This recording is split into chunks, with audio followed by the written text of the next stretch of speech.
Hi everyone. This time I'd like to talk to you about something that always comes up with every agency or nonprofit that I visit or talk to around the country. I always ask, what's the biggest issue you have today on the front line? What's your biggest challenge in working with your clients and your job seekers, or asking business service people, what's the biggest issue you have with the employers that you try and serve? And I always get the same answer. And that's why I consider it the number one issue we have today in workforce. And the number one answer we always get is motivation. I've got an issue motivating my clients. I've got an issue motivating employers. It's interesting because then I also talk to executive directors and CEOs. And I always ask them, what's your biggest issue that you have today in the field with your team and your staff and all the people who work for you? And guess what their answer is? It's always motivation. How do I motivate them? How do I keep them motivated? So I think it's fair to say in workforce today, we've got a motivation issue. So let's talk about motivation. First of all, I think what we should do is define motivation. It's pretty easy. You could look it up yourself. It's the activation or energization of goal-oriented behavior. Now, two key words there, goal and behavior. We're going to talk about those today in just a couple of minutes. Okay, so what are goals? Well, goals are really the combination of intentions and actions. You can see on the chart here, intentions and actions. There's three different types of intentions and actions that we all do all the time, probably every day. The first is habit, things that we do by habit. You wake up in the morning and by habit, you might shower first or brush your teeth first, but you've got a routine.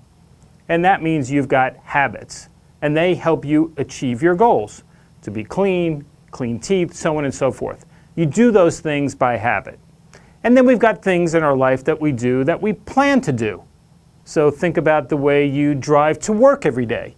You probably leave your house at just about the same time every day. You take the same roads to get to the same destination because your goal, I hope, is to get there on time. You've got a plan to get there on time. That's a planned action so you can get the outcome that you want. And then the last one is inspired actions. What's an inspired action? Well, that's something you didn't plan on doing. That's something that you don't do out of habit. It has happened as a result of an inspiration. Okay, let me give an example. You're driving to work, and all of a sudden there's unexpected traffic up ahead. It's jeopardizing you getting there on time. Or think about your client getting to the interview on time. And now you have to think of a plan B. You're inspired to take a different action, which means take a different route to get to your destination on time so you can achieve your goal and get the outcome that you want. Those three things are part of our daily lives, part of our clients' daily lives, part of our employers that we serve daily lives. The better we understand how that whole mechanism works together, I think the less frustrated we'll get, the more motivated we'll feel, and the better results we'll achieve. Let's keep going. Let's talk about goals. Goals, to me, happen all over the place every single day. It could be job seeker goals, it could be organizational goals, it could be personal goals, financial goals, whatever. We all have a goal to do something every day. The smallest goal could be wake up on time, get to work on time, do my job, help my clients, service an employer. Whatever it might be, we're constantly flooded with this concept of goals. Now, to achieve goals today, I really think there's three things we have to start doing even better than we do today. The first is to communicate better. The second is to collaborate or work together better. And the third is to actually create solutions or answers when we collaborate. Okay, today we're going to talk more about communicate. We'll come back to collaborate and create in the future. Okay, communicate. Let's talk about what communication really is. So years ago, this theory was created on how we communicate by percentage. Okay, whether it's body language or tone of voice or the words that we use. And I used to use this theory when instructing classes, either online or in person, until one day I decided to look it up and said, where'd this theory come from anyway? And it turns out it was created in the 60s, the 1960s for you young people out there. The 1960s. Somebody created this theory, and it was probably very accurate in 1968. We saw each other more. Okay? Today, though, I would think all of this has flipped in how we communicate, wouldn't you?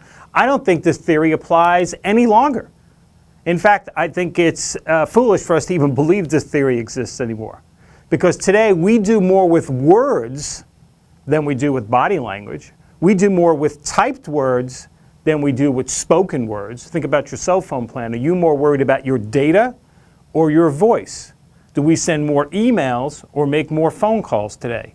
Do we see people more or do more teleconferences or whatever at work? The answer is yes, we do.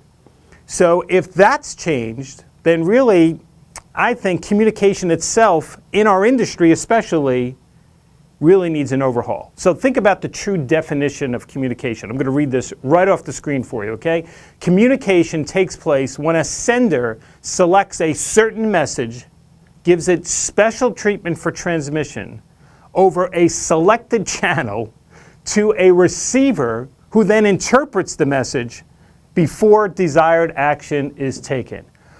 Whew, that's a mouthful, right? I mean, that is overwhelming and confusing, to say the least. Let me break it down, make it a little simpler, okay? Communication is less about what is said by the sender and more about what's accepted by the receiver.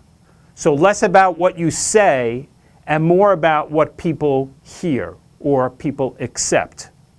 So think about all the messages you send every single day. Okay? And your goal with those messages is to what? Get people to understand so you get something, we can call it a result, so that you get something. Okay? If they understand, you'll get something. All right? That means you must understand the goal. You must understand the receiver. You must understand the expectations. You can't just throw it out there unless you truly understand what you're throwing out there. That's really important. And if you really look at the word understand, it's a verb. It's a verb. It's an action word. All these things are action steps. These are things that would indicate that you understood the directions that were provided to you. You understood the situation that was in front of you, and you decided to take action. That's what most people underestimate. When you say, yeah, I understand, that really means you're about to take action. You're about to do something because you understood the message. So when you look at communication, I really look at it as a process. The process starts very simply with the message. Let's take an email, for instance, okay? We type an email, we create a message. That's the easy part. Then we decide to send the message. We can do that all day long, right? We can click, send, and boom, my work is done. Okay? Then that message has to get received, but most importantly, that message has to be understood. So you can create the message, you can send the message, you can get someone to receive it in their inbox, but now the tricky part, do they understand it? Now you think about all the messages you send every day via email, some short, some long, some detailed, some with a link, some without a link. They're all intended to get somebody to understand what your point is, or more importantly, really what action you want them to take. So I get a message, I'll read the message, and then I'll have to decide, either consciously or subconsciously, do I understand what this person wants? Did they just want me to read it and hit delete, or am I supposed to do something now? Either way, there's an act involved. And if I take the action that the sender originally intended me to do, well then the outcome has been achieved. If that process is followed exactly with every single message, which is hard to do, then you will achieve more. If you achieve more, you'll feel better. If you feel better, you'll be more motivated. And that's where the connection comes in between communication and motivation. And they are directly connected. Because the frustration mounts out there when people don't do what you asked them to do, what your message told them to do. Think of your job seeker, right? You advised them. You told them, be on time. You sent them that message verbally, could be over the phone. Be on time for the interview. You know they heard you. but did they understand what on time means?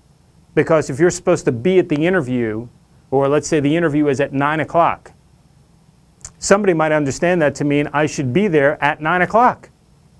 But others will say, well, if the interview's at 9, I should be there at 8:45. So depending on what they understood, if they took you literally, be on time, 9 o'clock, there is a stronger chance that they'll be late because they're cutting it close. Whereas if you've really coached your clients successfully and said be on time, they know on time means to be there 10 or 15 minutes early, and then they and you might get the desired result that they were seeking. So all this ties together. So don't get frustrated if you're not feeling motivated because you're not getting the results you want. Tie it all back to your methods of communication. Tie it all back to your ability to get people to understand the message that you're sending so that you can get better outcomes. That's our message for today, folks. We'll see you next time.